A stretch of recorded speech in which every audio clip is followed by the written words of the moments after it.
अब बेटा जो फिफ्थ है हमारे पास वो है बेटा electric field at the surface of the charge conductor is इतनी, E is equal to sigma upon epsilon naught n cap. ठीक है, इतनी होती है। केवल क्वेश्चन रहता है show that the electric field on the surface of conductor is this. ठीक है, या calculate electric field inside on the surface of the conductor. तो हम ये लेंगे बेटा, हम इलेक्ट्रोस्टैटिक कंडीशन में ही है ये। ठीक है, तो हमने यहां पर क्या सपोज किया है, एक हमें पता है let us consider a short cylinder of small area of cross section ds, small area cross section और निग्लिजिबल और स्मॉल हाइट, जिसकी हाइट बहुत छोटी है, मतलब निग्लिजिबल हाइट है। ठीक है, which is partly inside and partly outside. और जो सरफेस चार्ज डेंसिटी वो कितनी है बेटा, यहां पर सिग्मा है, surface charge per unit area. ठीक है, ये हमने ये माना है बेटा।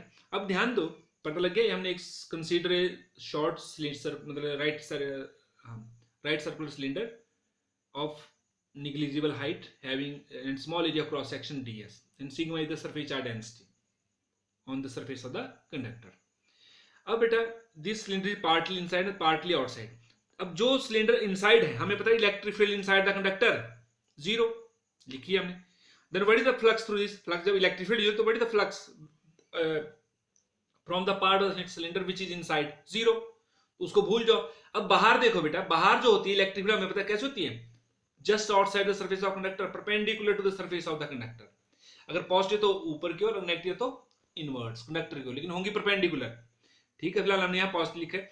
तो अब कर्व अभी जो बाहर जो सिलेंडर है उसका जो कर्व पोर्शन का कोई कंट्रीब्यूशन नहीं हो, क्यों?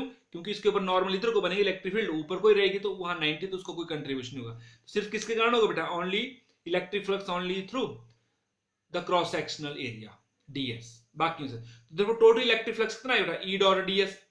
Total electric flux of the cylinder is due to the cross sectional area of the cylinder which is equal to E dot ds is equal to EDS। मैंने plus minus इसलिए लिखा बेटा, अगर पॉजिटिव चार्ज होती है electric field ऊपर को, normal भी ऊपर को, तो कितने डिग्री का एंगल बनेगा, जीरो।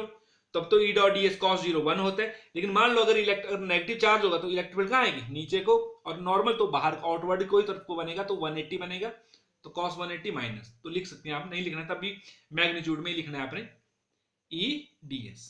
इतनी इलेक्ट्रिक फील्ड आएगी बेटा, सॉरी फ्लक्स आएगा, और यही टोटल फ्लक्स मेजर करेगा बेटा, क्योंकि बाकी का क्या होगा, जीरो होगा। अब what is the charge enclosed by this cylinder. अब सिलेंडर का जितना एरिया ऑफ क्रॉस सेक्शन है उतना ही क्या होगा बेटा, यहां पर चार्ज उसने एनक्लोज किया होगा। तो आपको पता है बेटा सरफेस चार्ज डेंसिटी क्या होती है, charge per unit surface area.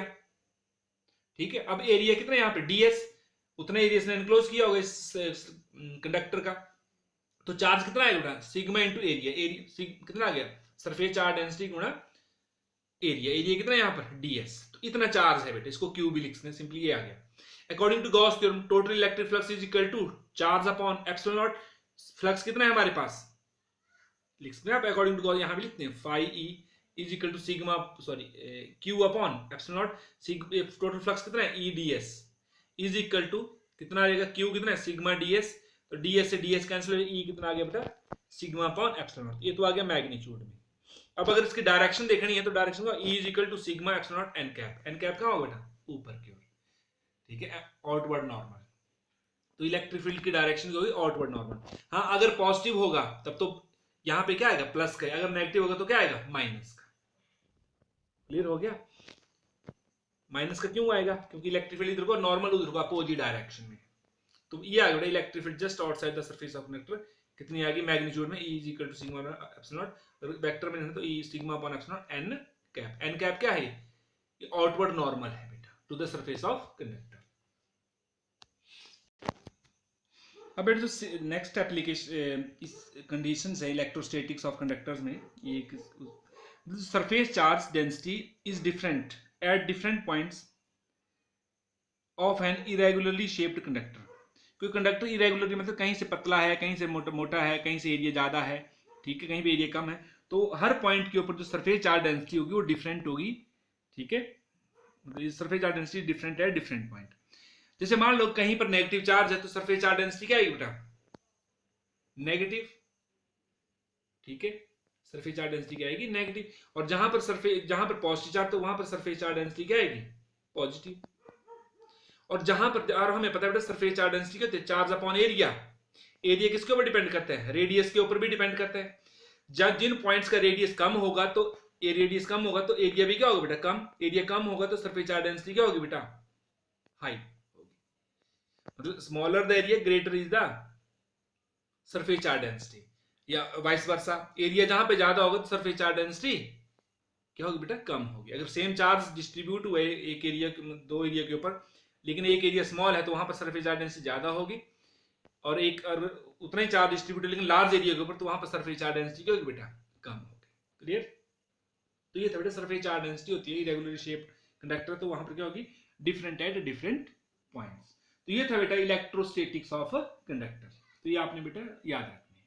Okay बेटा, थैंक यू।